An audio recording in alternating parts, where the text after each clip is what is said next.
उच्छिष्ट भोजन नहीं करना चाहिए। यात यामम गत रसम, गीता जी में है ना 18वें अध्याय में, यात यामम गत रसम पूति पर्युषितंच यत उच्छिष्टमपि चामेध्यम तामसम तत्तामस मुदाहृतम, उसे तामसी कहा गया। ये ज्ञानी को, ज्ञानेश्वर दास को पूरी गीता कंठस्थ है, हमको तो पाठ नहीं करते तो कहीं अंतर आ सकता है। तो राम जी जो यात याम हो, सवेरे बना दिया और दूसरे दिन खा रहे हैं, जिसका रस सड़ गया हो, जिसमें विरस हो गया हो, दुर्गंध आ रही हो, प्याज लहसुन आदि में दुर्गंध आती है, पर्युषितम बासी हो, उच्छिष्ट माने जूठा हो, और अमेध्य माने अपवित्र हो, अपवित्र माने मद्य मांस आदि, इन सब प्रकार के पदार्थों को तामसी कहा जाता है। इनको ग्रहण नहीं करना चाहिए, यही आज्ञा भगवान ने श्रीमद् भगवद गीता में प्रदान की है। तो जूठा नहीं खाना चाहिए, ये भगवद आज्ञा है। अब तो सब जूठा ही खा रहे हैं। राजस्थान में एक परंपरा है, वो गुण नहीं है, वो दोष है। परंपरा क्या है कि एक ही थाली में 2 लोग 3 लोग बैठ जाएंगे, बड़ा थाल होगा तो 10-5 लोग मिलके बैठ जाएंगे और उसी में पाना शुरू कर देंगे। एक हिसाब से तो अच्छा है, दोना पत्तल का खर्च बचा, बर्तन मांजने का खर्च बचा, और लोग कहते साथ साथ भोजन करने में भाईचारा बढ़ता है। पर ये सब बातें ठीक नहीं है, जूठा नहीं खाना चाहिए। पता नहीं किस जीव के पूर्व जन्म के कैसे संस्कार हैं, कौन सा जीव किस योनि को भोग कर आया है, और वर्तमान समय में भी उसका खान पान कैसा है, उसके विचार कैसे हैं, और उसके शरीर में कौन सी भयंकर व्याधि है। रोग भी तो होते हैं शरीर में, तो वो सह भोजन से वो सब दोष हमारे भीतर आ जाएंगे। इसलिए किसी भी स्थिति में सह भोजन नहीं करना चाहिए। और एक और परंपरा सभ्य समाज में चल पड़ी है, स्त्रियों के साथ भोजन की, पत्नी के साथ एक पात्र में ही बैठ के खाने लग जाना। सनातन नियम यही है कि पतिदेव भोजन कर लें तो उनका उच्छिष्ट पतिव्रता नारी उसी थाली में ग्रहण करे, ये सनातन नियम है। लेकिन स्त्रियां भी उसी में खा रही है, स्त्री भी खा रही है, उसका पति भी उसी में खा रहा है, ये बहुत निषिद्ध है। स्त्री का जूठा पुरुष को नहीं खाना चाहिए, उसका तेज बल विवेक सब कुछ नष्ट हो जाता है। लेकिन लोग माने कहाँ महाराज। एक महान भाव से कहा, बोले भगवान को एक साथ भोग लगता कि नहीं, सीताराम जी राधा कृष्ण जी। अरे मूर्खानंद, तुम ठाकुर जी बन गए हो क्या है? राधा कृष्ण 2 नहीं है, एक ज्योतिर्भूत द्वेधा राधा माधव रूपकम। वह एक ही सनातन ब्रह्म ज्योति अनादि नित्य सिद्ध दिव्य दंपति श्यामा श्याम के रूप में विलस रही है। उनका उद्धरण देना ये कितनी मूर्खता है। अब आप ठाकुर जी को मंदिर में भोग लगाते हैं, अब आपको क्या पता कि ठाकुर जी पहले श्री जी को पवाते हैं कि श्री जी पहले ठाकुर जी को पवाती हैं, भोग कैसे लगता है, छाक लीला कैसे होती है। आप तो अनवसर कर देते, पर्दा कर देते हैं। अब भीतर ठाकुर का परिकर ठाकुर को कैसे जिमाते हैं, इसको क्या तुमने देखा है? जूठा नहीं खाना चाहिए।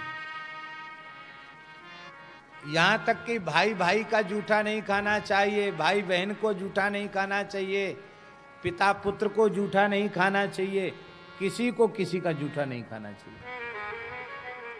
बहुत सी परिवार में माताएं होती हैं, उनका अभ्यास होता है, सबकी जूठन बटोर के थाली में रख लिया, खाना शुरू कर दिया। वो भी ठीक नहीं।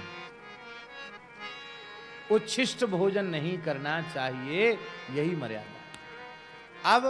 अब क्या है महाराज जी, अब जिसके घर में भोजन कर लिया समझ लो उसका जूठा खा लिया, क्योंकि अपरस सपरस का विचार, सखरे निखरे का विचार तो समाप्त हो गया। जिसके घर में भोजन करेंगे ना, तो परोसने वाला थाली में छू करके परोसता है।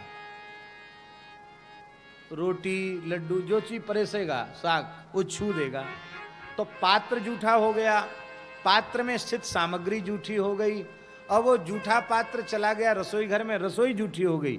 अब ठाकुर को भोग धराने योग्य कोई वस्तु नहीं बची। इसलिए वैष्णव का विवेक है, बहुत आचार विचार। महाराज बड़ी मर्यादा, और हम आपको प्रार्थना करें जितनी शौचाचार युक्त विवेक पूर्ण भगवान की सेवा की अपरस की मर्यादा भगवत कृपा से, आचार्य महाप्रभु जी की कृपा से वल्लभ कुल में अभी भी सुरक्षित है, वो वंदनीय है। महाराज जी गृहस्थ वैष्णव भी बहुत नियम पालन कर लेते हैं।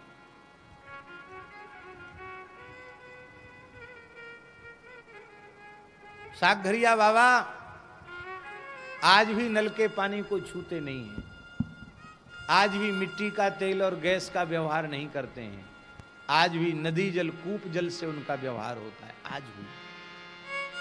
आज भी किसी का स्पर्श किया जल नहीं पीते हैं। ये अभी भी वल्लभ कुल में ये मर्यादाएं दिखाई पड़ रही हैं।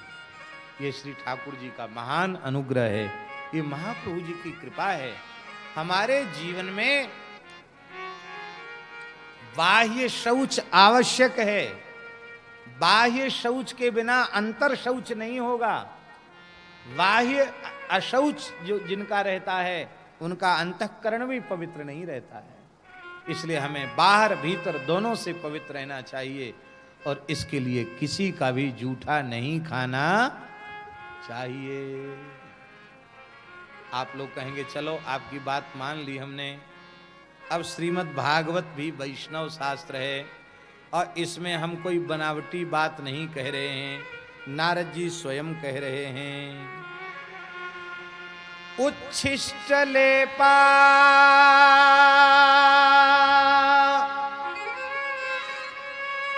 ननु मोदितो द्विजैः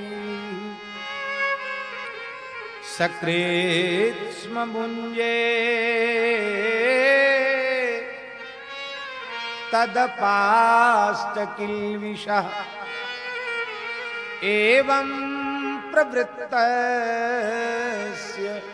विशुद्ध चेतसः तद्धर्म एवात्मरुचि प्रजायते। उन ब्राह्मणों से ऋषियों से अनुमोदित होकर के मैं उनका उच्छिष्ट ग्रहण करने लग गया, और उनके उच्छिष्ट ग्रहण की महिमा ये हुई कि तत अपास्त किल्बिषः, मेरे संपूर्ण पाप समाप्त हो गए, मेरा अंतःकरण निर्मल हो गया, और भागवत धर्म के आचरण में मेरी रुचि उत्पन्न हो गई। तब हमें दोनों प्रकार के वचनों की संगति लगाने के लिए हमें यह स्वीकार करना पड़ेगा कि उच्छिष्ट सेवन नहीं करना चाहिए, यह किस परिप्रेक्ष्य में विधि है। उच्छिष्ट सेवन नहीं करना चाहिए, यह किस परिप्रेक्ष्य में निषेध है। बोले इसलिए नहीं करना चाहिए कि हमारे अंतःकरण की शुचिता किसी अशुद्धाचार वाले जीव के उच्छिष्ट सेवन से नष्ट न हो जाए, हमारा चित्त न बदल जाए, इसके लिए हमें जूठा नहीं खाना चाहिए।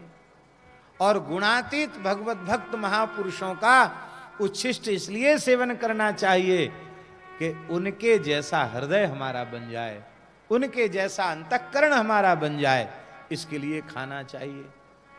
तो अब विवेक यह है कि सामान्य किसी का जूठा नहीं खाना चाहिए। जिन महत्पुरुषों के चरणों में आपकी अगाध श्रद्धा हो, विशेष श्रद्धा हो, उनका उच्छिष्ट इस भाव से लेना चाहिए कि इनके जैसा हृदय, इनके जैसा भाव हमारे जीवन में अवतरित हो जाए, इस भाव से।